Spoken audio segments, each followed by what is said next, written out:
Welcome, folks, and happy Thanksgiving to all of you that are joining us from the great US of A. Those of you from Canada, we did a little bit earlier. We've had our festive times, and I'm moving on to Christmas. But I want to thank you folks for joining us here tonight. Some of you have probably joined us already this evening in a little project that James and I have been working on when it comes to Tausi Brands and Miss Jana Shokrian. You have to check that version out. It was live a little while ago. We got some very cool things in the works. But beyond that, we are joined tonight by Miss Lonnee Rey, someone that we have had our eye on here for a while. I think what are we, about 3.5, 4 months booking this out now? Easily. We finally got to. Amazing. Yeah. Well, Miss Lonnee Rey, she comes to us as a number one, as of today, number one best-selling list. They finally got it as a publisher in the United States, doing a number of amazing, cool things. And we're here to share our story today. Miss Lonnee Rey, maybe you can tell us a little bit about the story that brought you the fame and what you're doing right now. I'm so excited. Right now, I'm talking to two guys that I've been watching for a while. So like, that's part, like, there's a little bit of that. I just love it. I do. We'll do autographs after. We'll sign whatever you want. You send us a book, we'll sign it in the back. Yeah. No worries. I have been doing some publishing, and Rattled Awake is the series, and it is based around one question, because we've all had shook moments over the last 5 years. You know, what was the most significant or a significant event that really shook you, and what happened, and what had your perspective change, hopefully for the better. Hopefully, you went from bitter to better, if that happened, and then share that story. And so it's wonderful and so moving to see what has happened for people. Right.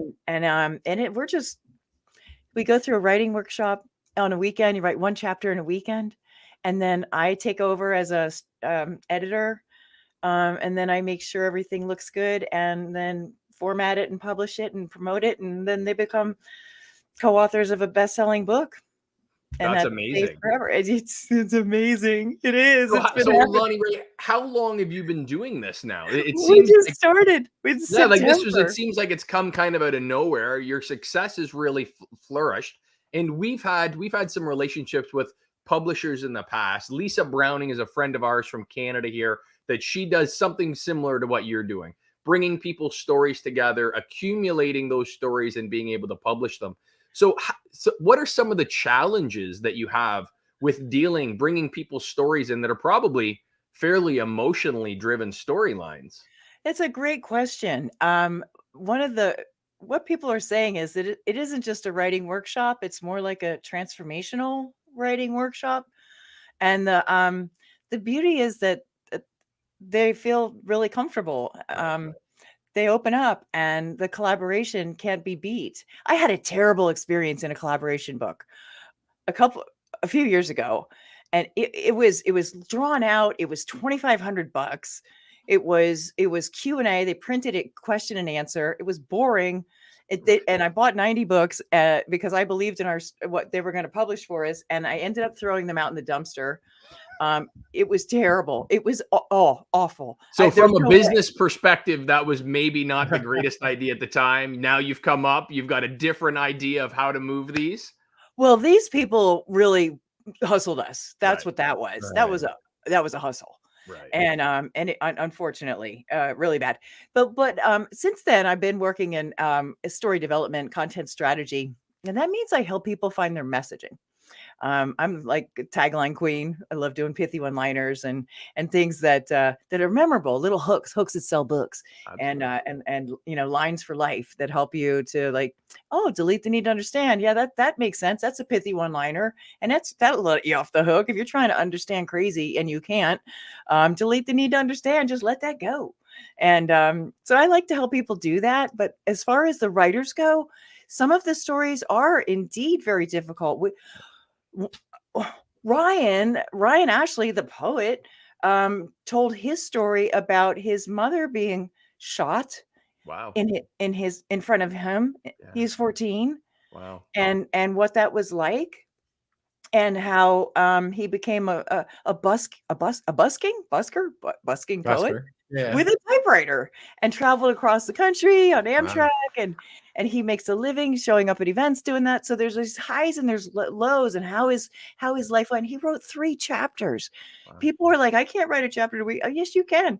There's dozens of people that have written a chapter in a weekend. And it really comes from, like I said, the collaboration and the support, and then the clarity of where you want this to go. Because marketing is my thing. I'm just a promo hoe from a long time ago, yo. I mean, I really do love to help promote. All the one hook liners. I love it. So again, Lonnee Rey, series. This has been someone that we've got our eye on you for a while now. Because again, your content, the stuff you put out there, it's always got that little zing. There's always something in it that's got that little hook. So when James and I are scrolling through, when we're fishing through LinkedIn, looking for fantastic people, you're one that we came across a while ago. I'm really happy to have you here. I'm glad that we thought, we didn't know that we were hitting Thanksgiving, but it looks like we got a few people that are jumping in here, and it looks like you've brought some of your people with us as well. So everyone out there, I hope you guys are having an amazing Thanksgiving. Thank you for joining us. Lonnee, when you build these books, when you put all this together, tell us some of the steps. What's the process? You do the writing, you take it all together, then what? Well, first of all, the hardest thing for people is they get stuck getting started. And so what in the workshop, the biggest help I can be is what I call springboard phrases, or ways to start your story that are unusual, or a hook, because that's how I like my authors to, I want you to stand out with your brand out, but I also want it to be emotional. And so, well, yeah, there it is again, right? Zing! It's all about the who that is you behind the what that you do, and then your special sauce.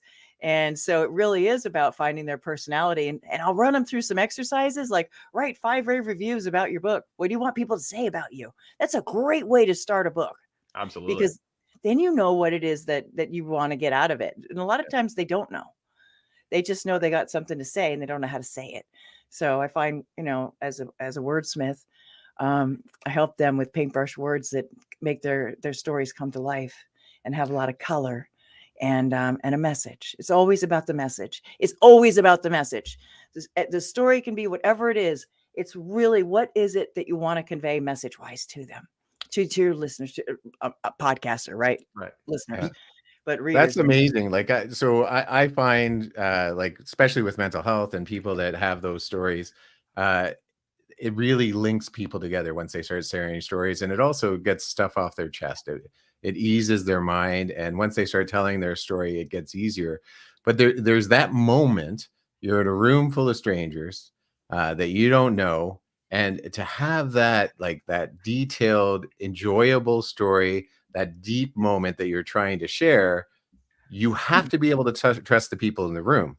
So how do you make it so these strangers in the room trust each other enough? Like, I used to do drama all the time, and part of the things holding us back part of the things holding us back were that we didn't trust each other. So we wouldn't go do those reaches. We wouldn't go as far as we could go. We wouldn't, like, try out those scary characters. And I imagine storytelling would be the same. I get the one-liners and stuff like that would start it, but you still would hold back a little bit. So how do you break that so that everyone in the room trusts each other enough that you can really tell those stories and get in deep? That's a really great question. And I've taken acting classes, and done some theater and television, film, whatever. And I could tell you that, those processes are deeper and more revealing than therapy. Like, I think acting classes are definitely deeper than therapy. And so I don't know if bringing that to it, I don't put them through any kind of exercises per se. I think it's really just, I have them come prepared, so they're not as nervous. Like, every bio starts out with their name is such and such and so on a mission. So I make sure I have those already. So I can already pick them up if they're like, oh, I don't know what to say. I'm like, yeah, but you're on a mission to thus, but it hasn't happened. Okay. It really hasn't. Yeah. I say, well, what's your message? And and who's it for? And they might grapple with it. Well, then let's just hear your story. And everybody just listens. It's just that Friday night is just to get to know each other. Right. But I have to say, there were a couple times on these authors. I love them so much. They're why I do this. They're just that their lives are changed. I don't want to cry so early in the show. It is really, really fun. Well, we usually save it till later until James makes them cry. So it's if it's now, it's now. But I got to tell you, James, trying to isolate why that is, I'm not sure, because a couple of them on lives have said, I got to be honest with you, Lonnee. I went home that night and I was like, I got nothing in common with these people. I don't know how this is going to work out. Right. And they come back on Saturday, and by an hour or two into Saturday, they're just like so comfortable. They link arms for a long time, because after a book is published, then the real work gets started. Right. Because marketing's everything, and everything's marketing. And so it really, and then there's people, first-time writers, they're nervous. They have no idea what's after publishing, and that's okay. That's my job. My job is to take all that fear away from them about what happens after they get their pen on the paper. And then they get to know each other and hear each other's real soft sides. And that just, it fosters an environment where they feel comfortable. Right. And me, right? there isn't much I haven't done. I didn't have a career that involved blood. Okay. So there's never been blood in anything I've ever done. I can't, but everything I've done, a lot of things. And so I think that, but you weren't a country singer. That wasn't you weren't a country singer. We have worked that out originally in the back screen here before we got started. There was a misunderstanding a very long period of time. And James, I'm going to tell the story. James. Now do it. So James, when he first came across Miss Lonnee Rey, for those of you that are on LinkedIn, she has this fantastic image. She's got this beautiful cowboy hat, a fantastic view of her. And James is like, wow, she's a country singer. She has to be, because I just happened to see her on LinkedIn. And of course, she has a cowboy hat on. As Canadians, that means you sing country music.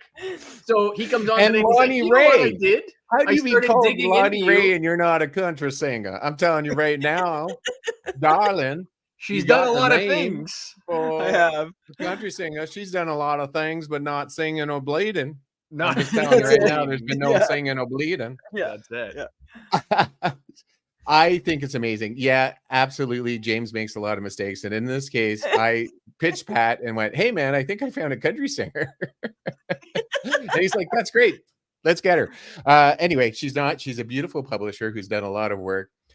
So, okay, getting back. So we, like Pat said, we have a friend called Lisa Browning that does collaborations. And what she does is she picks a topic and people write about it. So she's done some really deep conversations like sexual abuse and dealing with conflict. And a lot of her books are about rising above, seeing the other side and really focusing on that side. Do you have a concept for your books going into the writing weekend, or do you develop together, or how does that whole system work? Because you can have a book, I guess, or chicken soup from the soul. There is a mixture of different things, but it's always better if they're linked. What do you do for that? Well, I actually have the same question. They answer the same question, every one of them. Mm-hmm. And that is, over the last 5 years, what significant incident did you experience? And how were you rattled awake? What shook you? And they're not Where all. Where does that question come from? What does that mean? Yeah. That question there is really like a punch in the face type it question, is. right? I'm that kind of yeah, where does that come from? Kind of person. Straight line, zip line to the finish line. Let's get to the bottom line. Let's sanctify it. Let's make sure we just wrap this up and get your point across. There, that's how it goes. Quick. Hey, I'm very. Why not? Why mess around? So that came from. I was having a chat with a friend, and so I broke my wrist a few months ago, and so I'm a one-handed typer right now, and I might be for a little bit longer. So so that changed me being a ghostwriter, which I've got a number of books that I've ghostwritten, and I had to switch gears. And I was talking to a friend and I said, because I was talking about issues. I go into rabbit holes, big ones, deep ones, far, wide, whatever you want to talk about. I probably could, as far as that goes. Like, what's really going on that's not on the mainstream media. Okay, just saying. Don't get Pat started. Please don't. I'm there. I do not have enough tinfoil hats to talk with Pat. Let alone okay, Julia. so green room later, me and you, because yes. honestly, okay. So since you said that, thank you. The real reason is because I was running into seeing a lot of issues and things that are very alarming, and like, holy crap, what are they doing to our food? How did 2,000 food plants burn down and nobody knows about it around me? And that's very important that people know those aren't coming back. Right. And they need to, and because I'm super passionate about solutions, I discovered a muscle testing way, and you just kind of use two fingers, and is this good for me or is this bad for me? And the way your fingers land will tell you if it's a yes or a no. So then you'll know if your diced ham is going to spark up in the microwave because it's got metal in it. Hello, that happens. So that issues are things that's what I want to publish. Well, what I found, and I did, 2 chapters are all about food, and really important. People really need to know about these things. Right. But the people that are coming to this, they're soft and they've had a transformation in their life.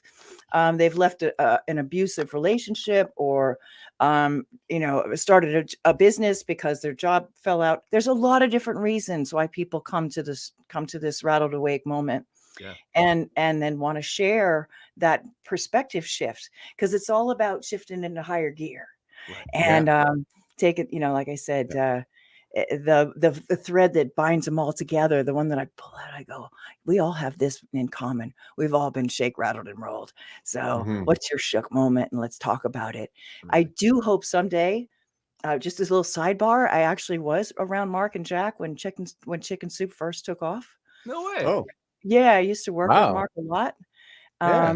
Yeah, it was really cool. Here's a slice of history. I walked into the office, and the first one had finally gotten published, and it was rough. 144 publishers declined them. That was the time, before self-publishing was a thing. Wow. Yeah.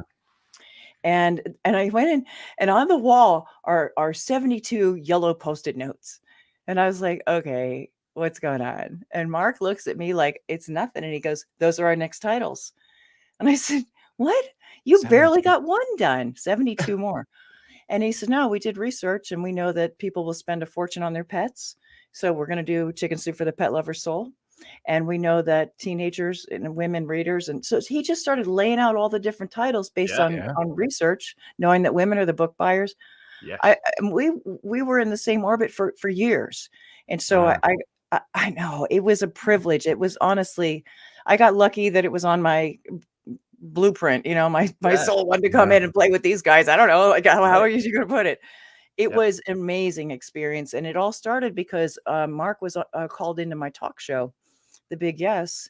And I was heavy back then. I was like, I want answers, and I want them now. How did you figure out what you want to do with your life? Right. Just the light stuff. Yeah. It was such a heavy. Thank God I had a funny co-host. Glenn was a riot. And when I finally met Mark in person, I said, I don't know if you'll remember me, but you're on my show. And I started to say my name, and he finished it. He said, yeah, I remember your I know. That's what I said. Pretty cool. Yeah. Yeah, that's what I said. So yeah, that started the curiosity about publishing, and but I fell more into broadcasting, film and television and radio, and terrestrial radio, that is. And I had a show before podcast was a word, and I was a talk show host on KSEXradio.com, the world's first uncensored adult talk radio station on the web. And my co-host was Big Dick, and he was. He was. Of course it was. Yeah. No, it was awful. Was that personality or? Oh yeah, 10-year-old sense of humor, doing armpit farts. I swear, he was awful. But I love interviewing, and I figure you're going to ask people that are smarter than you. How do you do it? Right. So I can stop, falling in these potholes and pitfalls and stuff. And that was an interesting job. That was my first paid job as a broadcaster. And I got to meet Larry Flynn at the Adult Industry Awards before or after the wheelchair. He was in a wheelchair. Yeah. Yeah. Wow. Yeah. It was quite the night. And interviewed all kinds of people in the industry because it was 2 hours a day, 5 days a week. That's a lot of content to keep coming up with. Yes. Yeah. That is a lot of content. And especially it's very difficult sometimes to like try and make your show different because you're kind of asking the same questions because you're trying to the same questions are required to dig deep into a guest. But you mentioned a whole bunch of wonderful things. What we were talking about before, Rattle the Wake. You call it Rattle the Wake. I call it Point of Impact. And over the last few years, especially with COVID and stuff like that, a lot of people had points of impact, whether it was financial, mental, not feeling that their lives, not feeling that, sorry, Zen Sandwich. I just saw it. Yeah, of course you did, man. Yeah. Every show, I love him. I think he's hilarious. I love Mark. I can watch that guy every day. He's so funny. But during all that time, are you a little stuck for words now, pal? Like, did we throw you for a little loop when we brought up sex and that's Ron right? Jeremy? It's thrown me. It's been a long time, so I'm a little thrown. But no, so since the point of impacts have happened, that's what you're talking about, Rattle the Wake. And are you looking for the transference from? So for me, my point of impact was that I wanted to see my grandkids. My parents died when I was younger and they never got to see their grandkids. That was one of my point of impacts. And I rose above by losing weight and I started like working on myself and making myself better. Now, are you pointing to your stories mostly pointing to the beginning of that? Or are you pointing to the end? Or are you running through the whole story with your guests? It really is. Those are great questions. Sometimes your backstory sets up the Rattled Awake moment. Kind of like the chapter I just did. It set up the message that I wanted to convey. Sometimes, like I said, with the food thing, it's very left brain. It's very much a research, but I made it personal. Okay. Like my first one was called The Pressure Cooker. And that's because, look, I have a culinary arts degree. I told my father I wanted to go to film school. He's like, you will finish and you always have work. And I said, yeah, it is work. Have you ever stood on a hotline? It sucks. And I don't want to do it. Right. But I got the degree and, whatever. I wanted to be in film and television. Yeah. And so I found ways to do that. How did I get off on that track? That's okay. Keep on going. The pressure cooker. Yeah. Okay. So listen, they didn't teach us this in culinary school. Okay. I went to Johnson & Wales, freshman of the year. I didn't know how to hold a knife when I walked in. So I was super proud, but I hated it. I did 4 years and 3 and I got the hell out and I started traveling in my Pippi Longstocking lifestyle. Anyway, fast forward to a few years ago and the discovery that food's not going to get any cheaper. It's not going to get any more abundant. And I need to stock up, which meant I started watching a bunch of like prepper shows and cooking shows and right. Like, how do you do this? What's this thing called canning? And I was scared to death of it. So the pressure cooker is me having a year-long standoff. It's still over there. It's under a blanket. I had a year-long standoff with this pressure canner and I would move it. I moved it like 5 times. I held it out at arm's length. I'm like, oh, look, you just go over here. And I'll go over here. I was scared bombs. Yeah. I was so scared of it. I was like, no, it's not going to go right for me because I've had that experience a lot in my life. I've worked really hard to find this smile. That's cool. And very, very, very hard. And I figured, I always got to a certain point and then it would fall off the cliff and I would just be like A for effort, almost ran, nice try. But those Lonnee Rey, so I want to dive into that a second because, that story, and hang on, put her back up there because that smile is infectious, right? And you being here saying, through my life, I've had these trials and it's been hard and I've hit these walls and I've had these really trying times is literally what we here with Soaring Profits are all about. And it's unveiling the stories of champions at the top. And here we are today. You came on with us in the back room before we came on here in the green space, in the green room before we came on here, and you disclosed to us that you are now a best-selling publisher. So you want to talk about trials to triumph? That smile, my dear, is so well earned. And maybe some of those issues, those problems, those walls, those cliffs that we fall off, you now are in a position where you're shining light on the rest of the room and being able to show other people that are hitting that same cliff, hitting that same, precipice. But it's that smile, that big, beautiful, light up the room smile. Don't ever lose it, because you're doing amazing things out there, and you're spreading that word. I just wanted to stop you with that. So thank you. I appreciate that.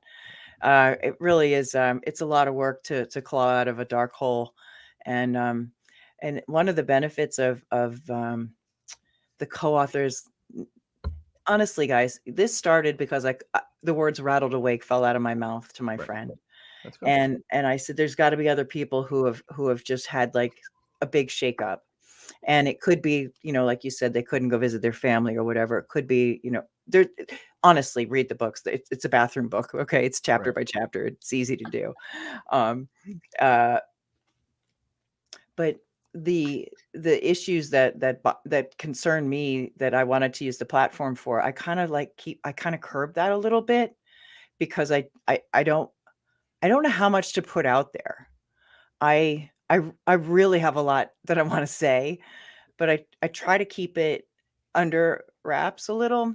Like the food thing really, really, really matters. Right. And probably the next topic I'm going to take on is homelessness. Because I've been homeless a number of times, where I called behind somebody's sofa my home. Right. I was a total drug addict, didn't have $2 to ride the bus. I rode my bike in the snow. True story. To go to the food bank. I've really have seen it a lot. But my concern now is, because life is a lot different, thank God. Is that every single state except 2, Oregon and Wyoming, consider being homeless. It's illegal. It's illegal. And like I lost friends here. I know people here, and they're gone because Knoxville put into law that they'll arrest them, hold them for 3 days, charge them $3,000, and now I don't know where they are. What? Yes. That is a very backwards process. Yeah, that seems very odd. Well, first of all, Lonnee Rey, I want to thank you for sharing that, because again, I think there's, especially in where we are, and I talk a lot about money and business and that sort of thing, and where we are in this financial time, there's a lot of people that are again that they're struggling, and there's such a bravery and strength it takes, like someone like yourself, that you come across, you have this light, the shine that comes off of you, and these successful stories that you're able to show now. But those struggles, they're what made you where you are now, the trial to triumph. And, when someone like yourself comes on here and says, hey, I've been there, it's hard, but there is always a way up. It's, get on your bike and ride through the snow and put your big girl pants on, and let's work hard together, and we can find a way. I think that is just such a thrilling and such a positive role model. I see all these comments over here on the far side, and they're all about how amazing you are, how successful you've been, and the way that you touch people's lives. Like that's a beautiful thing. Thank you. Thank you, guys. I'm trying to stay focused on the show. Thank you for pointing that out. Thank you guys for coming. This is your show. Like this whole process with what we do at Soaring Profits is that we want to tell these stories. And some of them are hard. Some of them are easy. Some of them we do on a daily basis, and we walk by people, and we never take the time.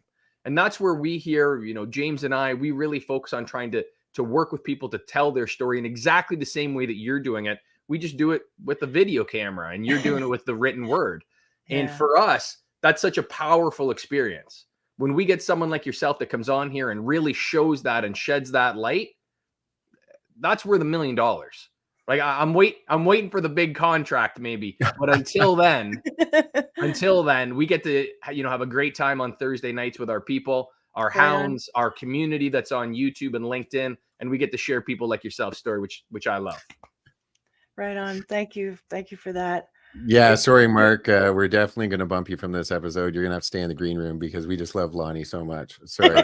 You just stay right in there. This time we got all the systems in place, so you can't break into our show. So you just stay where you are. Yeah.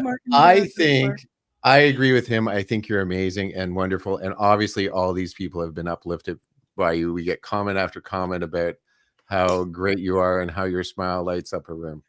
And I understand, there are times in my past and in your past that wasn't always the case, that the smile was more of, I don't want people to ask me anything. I don't want them to know that I'm hurting inside. I don't want anyone to know that I'm struggling. I don't want them to know because then I have to tell my story and I can't tell my story.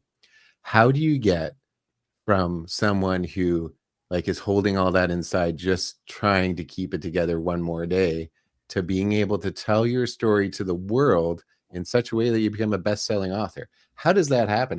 And is that good? I say it's good. I think it's fantastic. I tell everyone, if you're struggling inside, the best thing for you to do is find that first person to tell your story, because once you start telling your story, that's where the healing starts. That's how I feel. But for you, how did you get from that point of, you know what, I'm going to keep on pushing, trying to make it, and my smile probably isn't as good, till now where it's so genuine that it leaps off the screen? It was a long, hard road. I couldn't fake it. I can't, how I feels on my face. And I remember one time I finally mustered it up to go to a party, and I tried so hard because I was sick of hearing people say, smile. I'm like, tell me a joke, leave me alone. Right. I was trying so hard. Yeah. And this guy came up to me at a party, and he looked right at me and he goes, what's wrong? I can see it in your eyes. And I lost it. I was like, fuck, now I got to go home.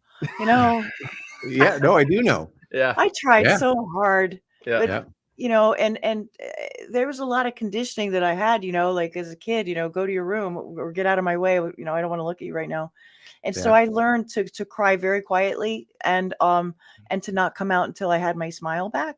Right. Which was really hard in life. Because there was a lot going on that was really pretty bad. Right. And I was having a conversation. I want to get this out today. There was a woman who's going to be in volume 5. And we were both agreeing on how irritating it is when you're already down. And I had this literally, I was on the floor in a fetal position, bawling. And I had a couple of people stand over me and they're like, you just need to love yourself some more. And I was like, don't you think I would if I knew how? Right. How dare you? Like, party foul, super uncool. Like, don't do that. Absolutely. How are you going to shame somebody who already feels like shit? Come on. Can we swear on this show? 100%. You fucking can shit swear. Yeah. Come on, man. Stop saying that. Yeah. So, it's still a process. I was going to mention earlier, I love my authors so much. And if it weren't for, here's how crazy this shit is. I went roller skating for my birthday. I fell backwards, which I've never done. I have thousands of hours on wheels, thousands. Mm-hmm. And I fell and I broke my wrist in 2 places. Everything that I used to do is game over. Wow. Like literally. Yeah. I don't even know if I'll be able to tie shoes again someday. Like it's, oh, wow. It's bad. It's bad. Yeah, I know, right? Yeah. Wow. Yeah. So what's that about? Well, because of that, Rattled Awake was invented because the authors can be coached to write their stories. And I love doing story development. I love finding their message and going, here's what you're really saying. Right. Mm-hmm. Let's share that. Cool. As an interviewer, and you guys would know, you often hear more than what they think they're saying. Right. Yeah. Right. You get it. Okay. Yeah. So it's super fun. Well, then here's the thing. In the course of doing this, one of my co-authors turns out to be an Akashic Records reader. And I was like, I have no interest in the past. I'm still trying to deal with this present. Okay. I don't care what I was before. I don't want to dive into past lives. I don't care. Right. She offered this session.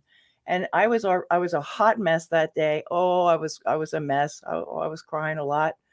It's been very hard, this transition to go, from camping and biking and all the stuff I used to do. I got to cut a lemon with my elbow on one and the knife with the other. Fuck, come on. It sucks. We should I'm just on a show turkey. I'm on a turkey. Just picturing that is gold. Yeah, it is. That is gold. Yeah. My friend was like, you should film yourself doing that stuff. That's And what I I'm was like, saying. You should start a cooking show. Yeah. I'm on a turkey this time. And I was like, I didn't think it through. And I was like, how am I going to get that thing? How am I going to get it out of the oven? I got one hand. I can't.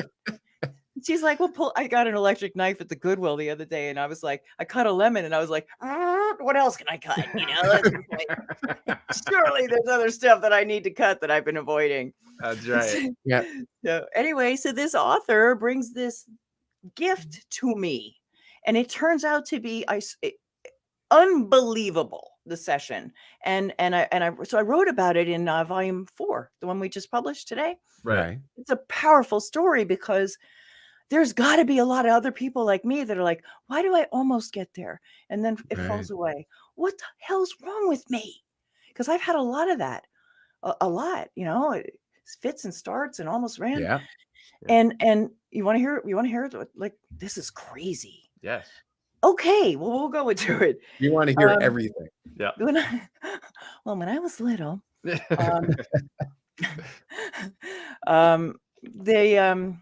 the truth is that things started out pretty bad when I was little. And when I was 8, you know, I overdosed on a bunch of baby aspirin and I tried to, and my parents told me to just go back to bed and they didn't come see how I was. And so a lot of things registered. You don't have value, get out of the way, you're a problem. They didn't know. Yeah. So that manifested in a lot of interesting things in life. Yep. I'm not blaming my folks. I'm just saying, like, I got started early. By the time I was 14, I had people like, they were observing me. They're like, why do you always look at the ground? You always look so guilty. You're always looking at the ground. What's on the ground? And I said, I don't know. Maybe it's the 5,000 pounds on my shoulders. Probably go ask my mom. I'm sure I did something wrong today. Yeah. And he said, you know, you look guilty all the time. Oh, okay. Yeah, no problem there. I'm sure, you know. Well, it turns out, here, check this out. This was the Akashic reading. And I don't even understand all this. My mother was a psychic. She was a medium, not a large. Okay. But I love her. She is hilarious. I love it. Yeah. She was also a hot mess, boy. But anyway, that's a sidebar. Listen. My first book. Wait, I got to show you my first book.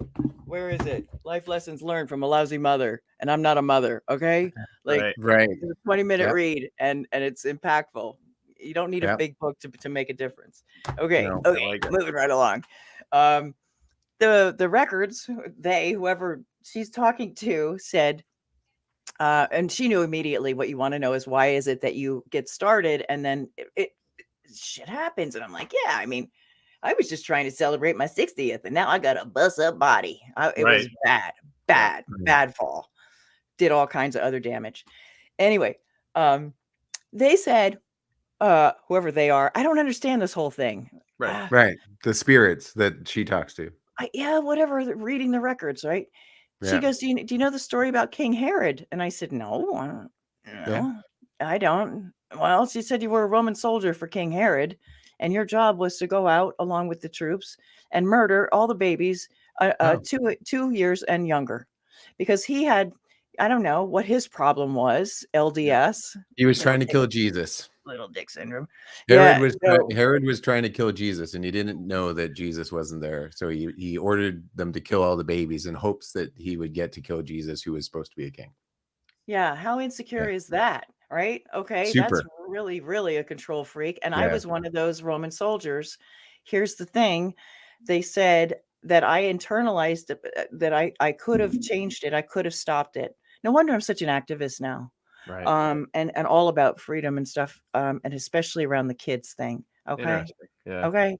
Yeah. It is interesting. Yes. Yeah. But what happened was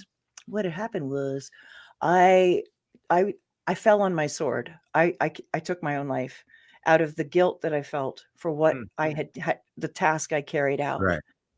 And the records, whatever the beings, I don't know how it goes. They said that lifetime after lifetime after lifetime, I carried that guilt with me and I punished myself over and over and over again. Wow. And I wrote about this in my chapter this time because I want other people to know, if you're walking or if you have had that, when's it going to be my turn? Why does it always just almost happen and then it doesn't? Why do things go south? What the fuck? Like if you really feel that way, like I get it. Yeah. And it was a self-punishment thing over and over and over and over, because I felt like I could have stopped it. And they said, we want you to know you couldn't have. Here's the catcher. It was preordained. And I have this notion, after having had my natal chart read, and they said, ma'am, we just want to we just want to see, we see here on your birth chart that you were 3 when your parents got divorced. Is that right? And I said, yeah, it's right. Wait, let's do the math on that for a second. You see on my chart that I was 3 when my parents got divorced. So is it all already done? Is it all already done? Because that's really trippy, don't you think? That's going back 57 years to look back in time and a specific incident. It does affect you. Yeah. I have been at that point where I've tried to get things started, and we get to, like, even Soaring Profits itself. We've had a couple of wonderful opportunities that we've gotten to the goal line, and then we've tripped, and then the goal line doesn't happen. Right. And I choose to take them and turn them into a positive light and look back and go, okay, well, yeah, this sucks. So the first thing I always do is I sit in it. I feel the feelings. I understand the feelings, and I allow myself to grieve the loss, because there's always a loss in all the mistakes you make. Yeah. But then I look back and I go, okay, what were the great things that happened? Always start with the great things, and I list those. And then I go, what were the mistakes that were made, and what can I do to change them? And then I change it into a thing. And each time Pat and I regroup, we talk about it. I don't know if Pat knows he's doing it with me, but we're doing it. And then we're like, and then the next time we start with a new project, I bring up that stuff, and I'm like, we have to remember this. We have to do that. I just think it's important that we have that frame of mind. It is so easy to tailspin into a negative self-talk. And I think that everyone should remember that, you can really, and I did for many years, I felt I was cursed. I was convinced there was a Stephen curse. My family had it, and it didn't matter what I tried. The curse would get me. Happened all the time. And it was very tough to get to. I want to continue talking with you, Lonnee, learn more about the other side and stuff like that, and some next steps. You're just such a fantastic person, and it's very interesting, but we have some people to thank, and I'd like to take this opportunity. Soaring Profits would like to thank our profiteers, like Sia from Brilliant Beam Media. If you need a producer, she is the best one out there. Raquel Flores from Connection Corner. Check out her every Saturday when she has a new extraordinary guest. Michael Asherbrainer from the Hounds of Business, a LinkedIn guru. If you have a business on LinkedIn, he can guide your way. Lisa Browning from 1000 Trees, an expert publisher. If you want to write a book, scan that code. Chris from Walking Tall, sharing stories surrounding mental health and helping to end the stigma. #WalkTall. Mike from Purple Tongue Hot Sauce. If you have a meat, he has a sauce for that. Janice from Tosi, bringing comfort to the world one amazing pillow at a time. Scan that code and buy comfort. The Mood Disorder Society of Canada, leading Canada to promote a better way to deal with mental health.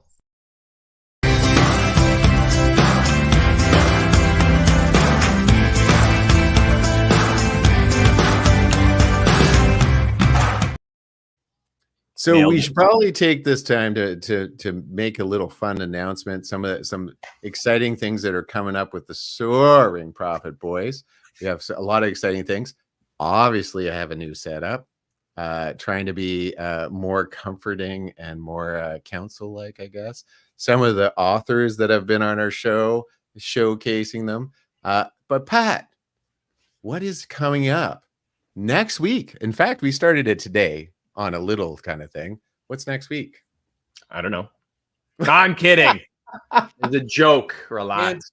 Hints. Well, you folks out there you've probably seen already today. We did a little bit of a promo and a little hint in regards to something that we're working on, but we're focusing on this new project with Miss Jana Shokran and the Tausi brand. And what we're doing right now is we're kind of marrying that with the market.live. So that's something that you folks can go on at any time. Go to market.live, check it out. It is like an online shopping platform. It is hosted by HSN, the Home Shopping Network, here in Canada for our Canucks of the north of the border that aren't trying to bomb the border. We're not sure what that is yet, but we'll figure that out for you. But we, for those of you up here, it's the shopping channel, TSC. So what we've done is we've kind of partnered in this. We're going to be doing some hosting and doing some live stuff with them. And please check it out, market.live. We're going to be looking at different brands, how to bring in different products, different services, and being able to showcase that. And another thing that's really exciting for us, this week, we just surpassed 1,000 subscribers. We are currently almost 1,100 subscribers on our channel. And I want to thank you folks. It's you guys, when you guys tune in, you check us out, you stick around. I don't know what the hell you see in us, but for some reason, you guys have clicked that like, that subscribe, and you're allowing us to tell these amazing stories of people like Lonnee Rey, people that are going out and doing amazing things.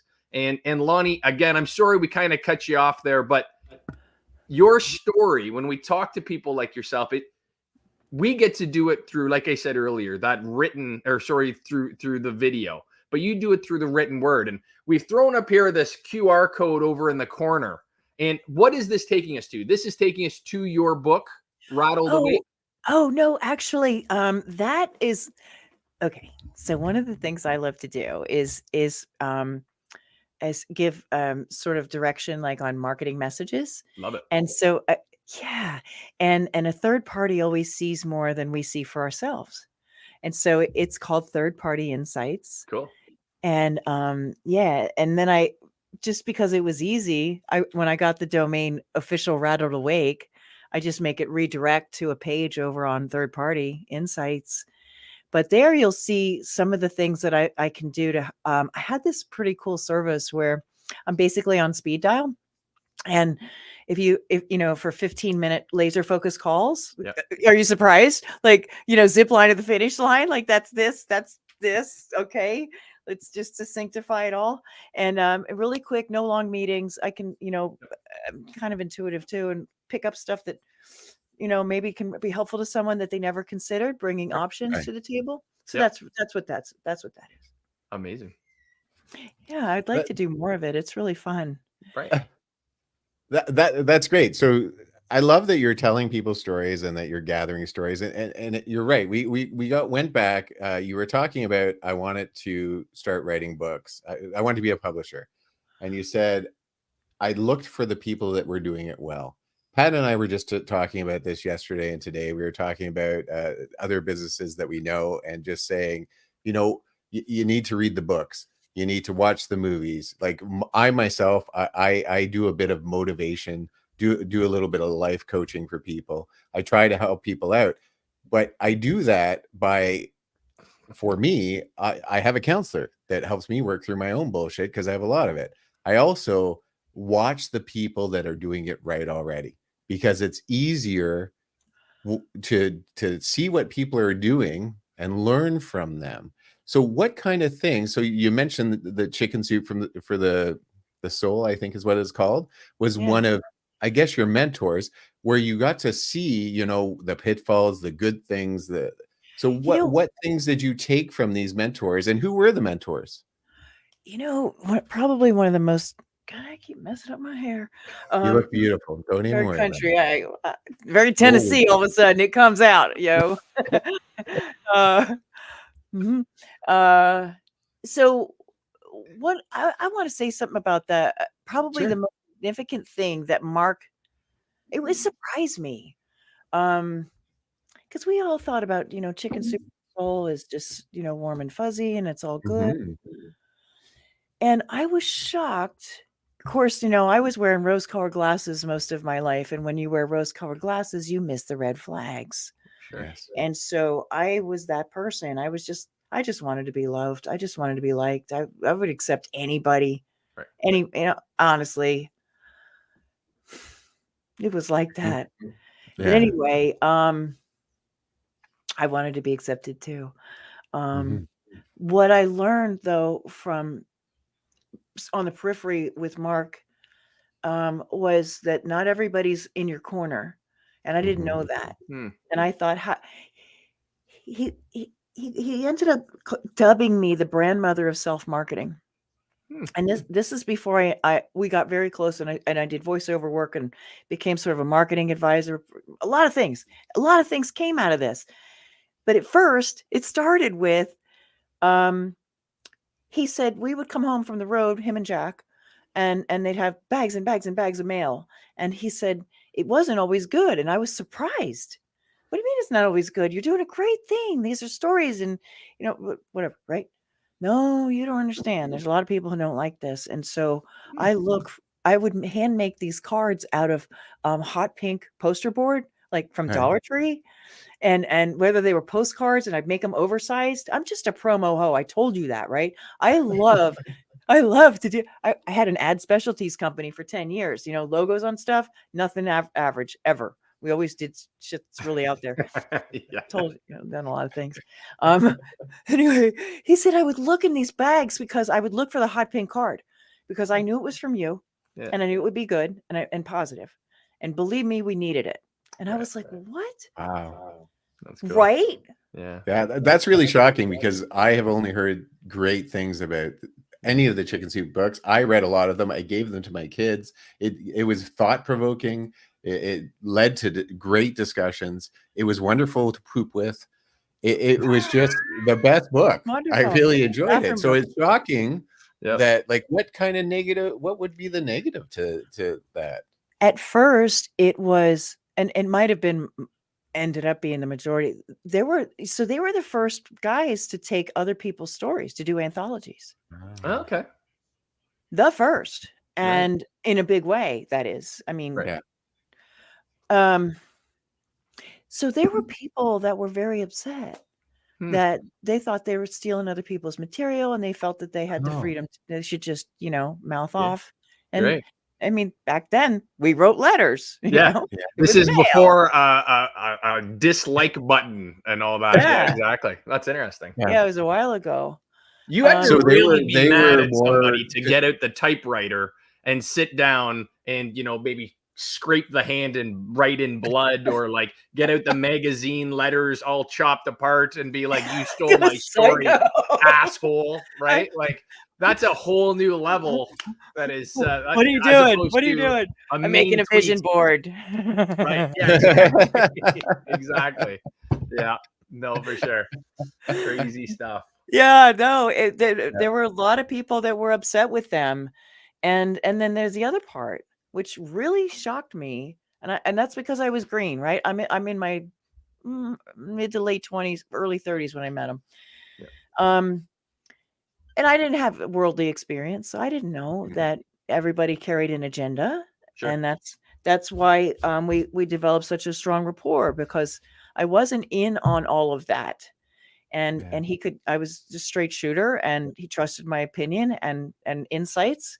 Yeah. And so he said, I know you don't have an agenda. Yeah. And everybody does, and they're all kissing my ass. And I don't know who to ask anything. I could tell them I want to paint the town purple, and they'd be like, great idea. Yeah. Love it. Yeah. Mm-hmm. And he said, and I learned this too. It's true. He said, it's lonely at the top. I hate to sound trite, but it's lonely at the top. And I was like, but aren't you mixing and mingling? I call them all the usual suspects, because I had them all on my talk show. The speakers, motivational speakers. Right. And he says, yeah, but it's not necessarily, ideal company. I remember hanging out with a couple of them, and they were fantastic on stage. Right. But it was like dating, schlep rock later. I mean, this guy was, oh man, he's entertaining. I will not say his name. He's a wonderful guy on stage. But you go outside and the cloud comes down, and he's like, Eeyore. And I was just like, damn, you're depressing. I can't hang out with you. Yeah. And then another time I dated a comedian, and that was a nightmare. Oh my God. You know why? You'll appreciate this, James. because he's always working on his thing. He's always processing his act. And we'd be in it. We'd be hot up in it. And he'd go, and he'd run over to the mirror. And I was like, what are you doing? He says, I want to see what I look like when I feel like this. So I can do it again on stage. Yeah. And then I really, because comedians, your whole life is a show. They're gonna use it on stage. And I was just like, I can't do this. So Crazy. No. Wow. But as far as publishing goes and telling stories, what really matters is that people get clear on their message. And I learned that from someone else in the business. I mean, I have to give credit where credit's due. Steve Kidd taught me a lot, and he gave me a chance. And that was 5 years ago. And he allowed me to, to do some editing. And then I have learned a lot about people through all of this. And some of it isn't so good. And I know that I haven't gained favor with a lot of, some people either. You know what really bothers me is that when people haven't, you're laughing already, Patrick, like, what could it possibly be? You already seem disturbed.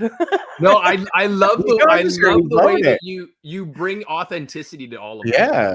Because there's so much, like, we interview people every day, right? We interview people all over. We're doing products. We're talking with different services. We talk with people all day long. That's what we do, right? So when we have somebody that comes on here, you're not giving me, the PC product line. Here's what I need to get my messaging across. No. And we value that because it's authentic. That's genuine. There's so much out here that we look around in the social media world that we live in right now that is just total bullshit. I know. And it's fantastic when we see someone like yourself. You might be eccentric at times with your delivery, but you drive that. But you drive that, and you can pull that out, and you can reinvest that into the people that you're working with. And that, to me, I find that energizing. Like, I'm sitting here, we're almost an hour, and I'm kind of like, where the hell did the time go? Yeah. Because you're the type of person that can drive that energy, and that's infectious. Thank you. That's such a big compliment. Thank you. Sure. Yeah. I do appreciate that. Yeah. The whole social media thing is really disappointing. Look, I've been the lone wolf writer over in the corner for a while. Right. And when I broke my wrist, I had to come out. I had to do something else. Yeah. I still have a 83-year-old man. He's my memoir client. He's just sitting over there in the corner going, it's okay. I understand what it's like to essentially lose a limb. Yeah.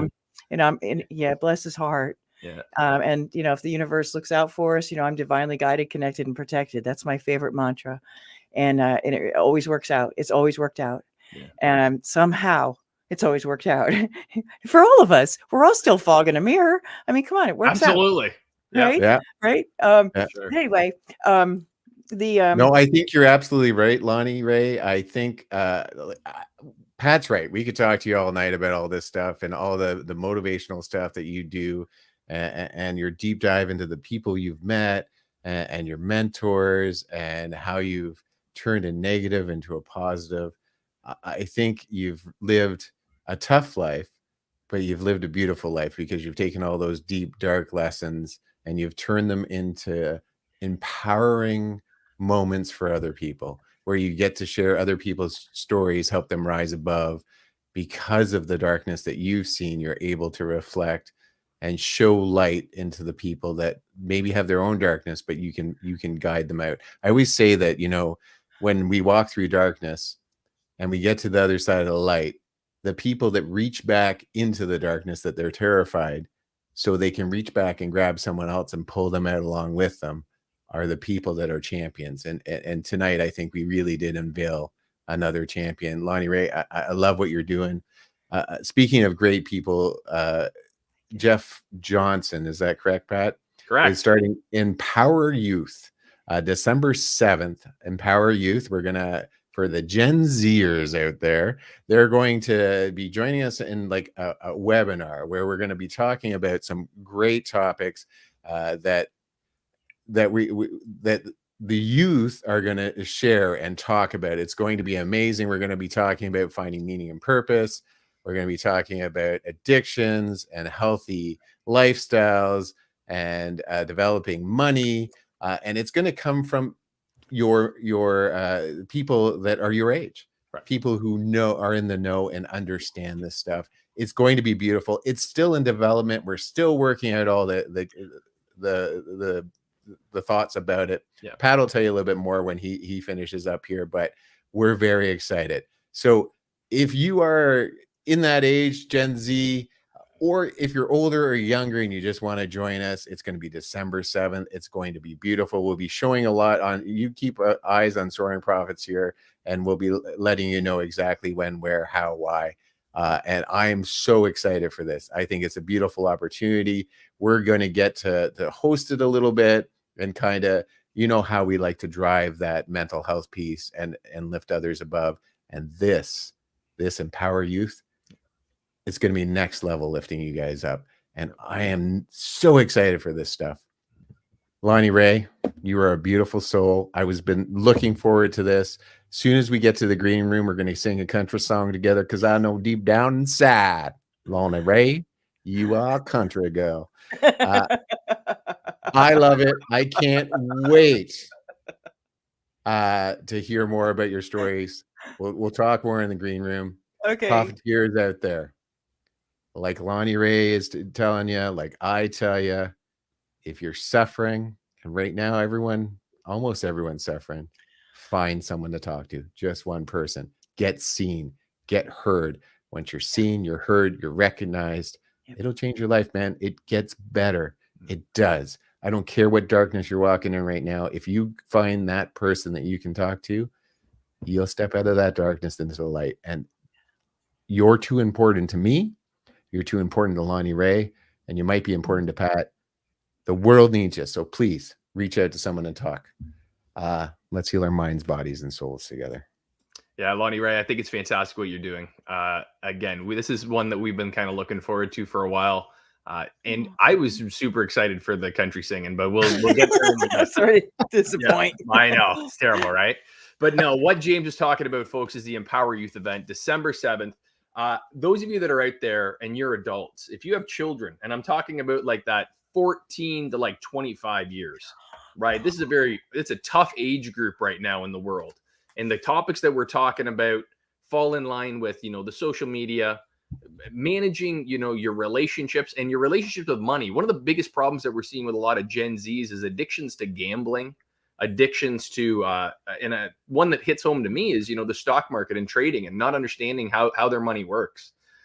So what we're trying to do is we're trying to bring professionals in, have some dialogues. We're going to have roundtable discussions. It's going to be a fantastic event. Check us out December 7th. Lonnee Rey, I want to thank you. First of all, I want to thank you for, you know, coming and seeing us here on Thanksgiving. Your message is fantastic. How can people buy your books? And then I told you when we started, there's no gotcha questions. There's no gotcha hooks here, but I always leave our clients here, our guests, with a little gotcha at the end. So how can people buy your products right now? Go to Amazon and just look up my name, because all the books are listed on my author page. Perfect. And I gotta say, get How to Deal with a Dumbass. It was written for kids that you guys are working with. It is a field guide to potholes and the people who dig them. It doesn't have toxic in it. It doesn't have narcissists in it. It's personality traits to look out for. Amazing. It really is. It really is good. And yeah, it's pretty funny. Hey. I like that. The cover art is on point. I love it. Folks, obviously we've got some wild and crazy stuff in the works. And every week it seems like we're building and growing. And again, I want to thank you folks for joining us for the 1,000 subscriber marks. If you would have told me a couple months ago that James and I would be sitting here today with 1,000 subscribers, the Soaring Profits grew from James and I sitting and just wanting to have a chat as a couple buddies on Thursday nights. It's kind of an amazing process. The traction, the comments, that like and subscribe, you sharing this stuff, it means so much to us, and it gives our guests an opportunity as well. So for folks, please like, subscribe, and share. Let's keep this train heading down the tracks. We'll see what we can end up doing with it. But Lonnee Rey, at the end of this, we always give our guests the last word. So I want you to leave our guests, our audience today, with a word of inspiration, something to take home, something that's affected your life. You as a wordsmith, I don't think we'll have a tricky time with this one. But from me, folks, from James at Soaring Profits, let's make some money together, guys. Lonnee, take it away. All right. Thank you for that. And yeah, we're all still here, fog in a mirror, and be proud of the things that you've accomplished. And just keep in mind that be who you are and say what you feel, because those who mind don't matter, and those who matter don't mind. I love it. Thank you so much.